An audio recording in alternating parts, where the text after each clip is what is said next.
Do you hate ads? I hate ads. You know what I love? Patreon.com/inkdependence, where patrons get access to a patron-only Discord, ad-free videos, and the joy of knowing they help support this channel.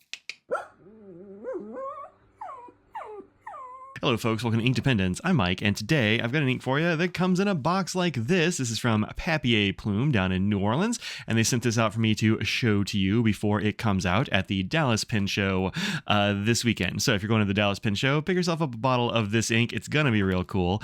If you're not there, you can get it online the Sunday afterwards, they say, where it will go for 15 bucks in this here 30 ml glass bottle.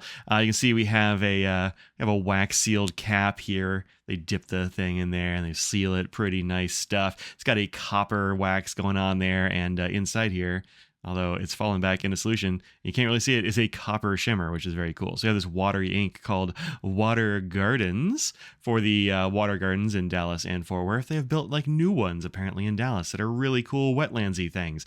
I think that's real fun. So let's see what this looks like on some paper. Here it is on my Nebula Casual Note paper, which I've been using for a lot of these reviews, and I really like this stuff. It's very good with fountain pen ink, and you can definitely see a whole lot of the shading and such from this ink in here. It is a nice kind of, I don't know, it's kind of on the very green side of teal, or maybe just a slightly blue side of green, I would say. But it's kind of this dusty sort of color that I find really attractive. Has a very nice amount of shading there, and also the shimmer I think looks really cool. You have the very kind of accurate sort of water gardeny bluish greenish color, and some copper shimmer. I don't know, a little fish maybe. I'm not sure what that's denoting, but it looks cool, that's for sure. Here I say the flow is medium. It might be a little bit on the drier side, but it's like medium. It's pretty medium, I would say. Performance, minor bleed and spread on the 20-pound paper, which is to be expected since I had this in a broad nib. The qualities here, shading and shimmer, obviously. And the pen is one that is technically my wife's, but I was like, I want to use this pen. So when she used up all the ink that was in it, I cleaned it out and claimed it and put this ink in there. So this is a White Bear Pens Ursa, which is one that Michaela makes with this sort of like clear sparkly cap. It's kind of seems like a signature for her, and we really like these. I think it's a cool pen, and it feels really nice to use. This section real comfy, and it had a broad nib on it. And I'm like, I don't know, this seems like a water garden pen, so let's give that a whirl. So it's been working really nicely in here. I did have one time when it kind of bound up. I think the shimmer got like stuck in the feed a little bit, but I just gave it a little bit of a little twist to the converter, just to like kind of move some ink, and it was like, yeah, great, fine, and it works perfectly after that. So I don't think that's something that's going to be regular, but if your shimmer binds up, you're like, oh, my pen's clogged, just like twist the converter a little bit carefully, and you'll move the ink in there plenty to dislodge just a little bit of shimmer. Shimmer's small, so not really a big deal, but I haven't had any other flow problems with it in the few days that I've been using it. Here we have Papier Plume has captured the blue-green watery shades of a real water garden and added the coppery flecks of fish. I'm going to say fish. So find this there. As I said, 15 bucks because it is a shimmer ink.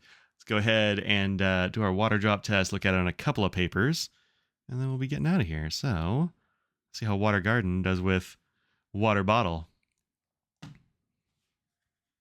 Actually, it looks like it's doing pretty okay. I'm surprised by that.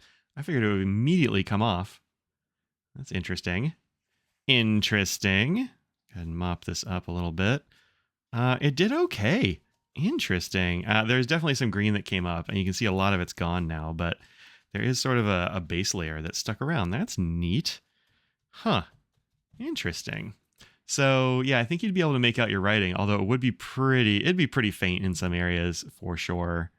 Yeah, I don't know. It didn't do super well. Not as well as I thought it kind of did at first blush, but not terrible. Definitely not terrible. There's like this like purpley layer. Huh. That's an interesting result from this stuff. That's not really what I expected, and that's pretty cool. Here's what our chromatography looks like for this one, and it is beautiful. I mean, look at that. It's most of a rainbow right there. This is obviously where it started. That shimmer doesn't move. Also, I got a lot of ink under my fingernail. Man, that sucks. It never comes out. But you have like this blue. There's that purple layer that I guess is what stuck around. But then a lot of blue and green, some yellow. Interesting, like pinky purple layer, though. I wasn't expecting that in there. It doesn't seem like, where is that?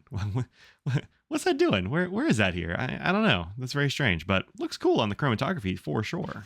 All right, here's our copy paper. This is our bad copy paper, 20-pound, 30% recycled copy paper from the old Staples. I'm getting low on this ream. I want to switch to another paper here soonish, but not today. Today, 20-pound, 30% recycled copy paper from your office printer. And it did pretty well. I don't really see any real feathering there. It seems like it did fine, which is surprising. This is not very good paper, but it did fine. Definitely some spread. You can definitely see that here, like the bottom of the Y and the P got a little bit of muddled. And there's a few other places that this bit right here got a little bit muddled, perhaps.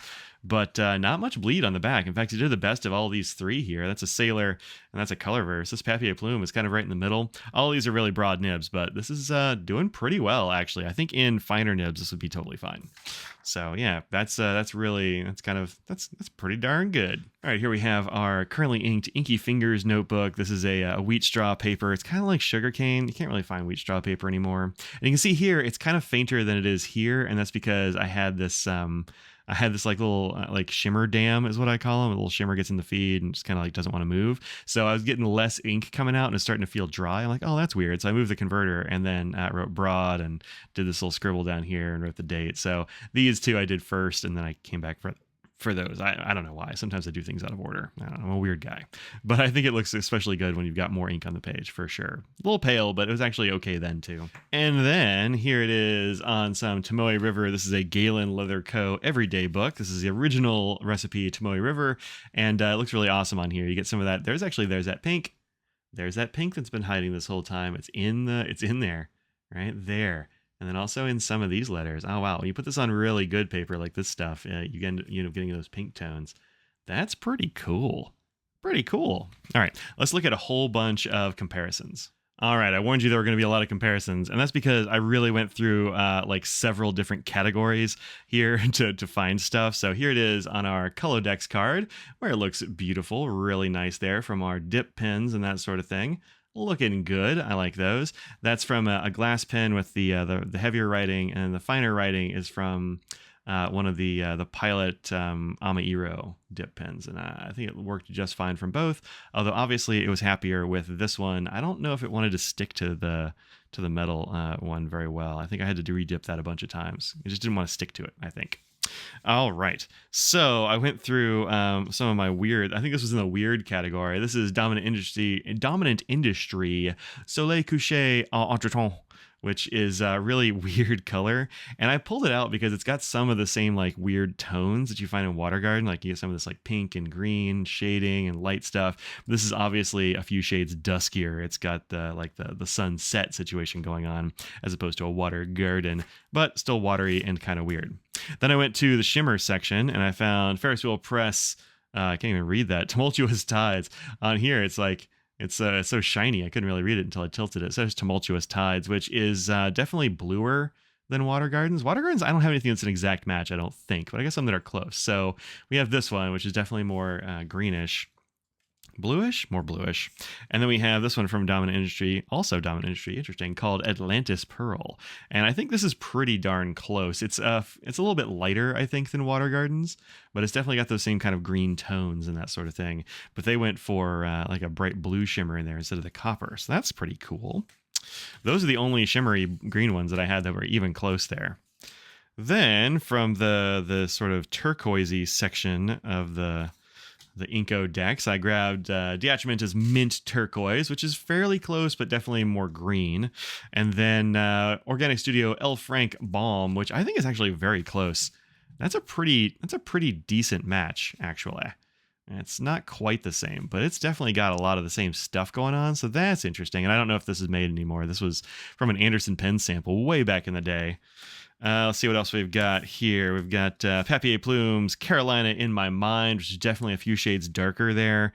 And also Lake Michigan Winter, which was Chicago Pen Show ink, which is the same sort of deal. We've got the same kind of tones, but this is not really shady. This is much more solid and darker. So those are both Papier Plumes. We got any more Papier Plumes in the list here? No, those are the only two. So those are fairly close, and I'm not surprised because they're from the same maker, but this is definitely shadier and has those other weird like pink tones and that sort of thing that you're missing. Then we've got Edelstein Aquamarine. I don't think I showed this one yet. This is kind of close-ish, but it's definitely darker. It's in the same vein, but definitely darker. Then we've got Birmingham Penco Pressed Glass, which I think is fairly close, although this one definitely has more of those like little pink shady tones in it, which is, I guess we're getting that pink. It's just kind of coming out when you show it next to stuff that's close, but that's fairly close. More blue though than Water Gardens. Then we have this one, which is a Tono and Limbs color from Japan. I don't think this is available anywhere easily, but it's, a friend of mine sent it to me that she got from Japan. So thanks, Liz. This is very cool. It's definitely got more blues in it than Water Gardens, but kind of in the same area for sure. And lastly, this is not all that close. It looked closer when I was pulling these originally, but some of the lighter tones, it kind of is here with like Diamine and Cult Pens, Summer Collection, Caribbean Green. I thought this was closer when I pulled it. It's not looking that close right now that I'm looking at it next to a bunch of other stuff, but whatever, I pulled it anyway. So yeah, Water Gardens is a really cool ink. I like the way it feels. I like the look on the paper. The copper shimmer in there is real nice. I dig like a contrasting shimmer. I think that's real good. So really neat. Find yourself a bottle of this at the Dallas Pen Show this year in 2024, and let them know that you saw it here. That's always nice for folks to hear. And that's it. See you next time. Until then, peace out.